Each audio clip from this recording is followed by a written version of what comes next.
阿 J 失蹤個幾月，伏屍草叢，人九情完了。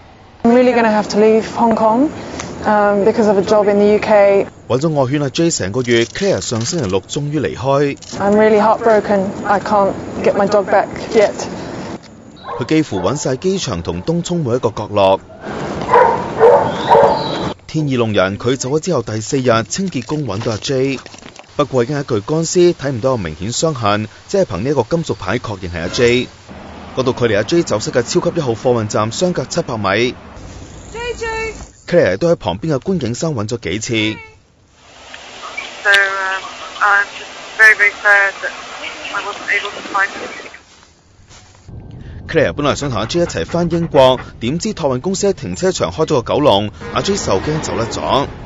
So I think he maybe got hit by a car or maybe he died of starvation.Claire 話會將阿 J 個名牌留為紀念，心情平復之後唯有收養過另一隻。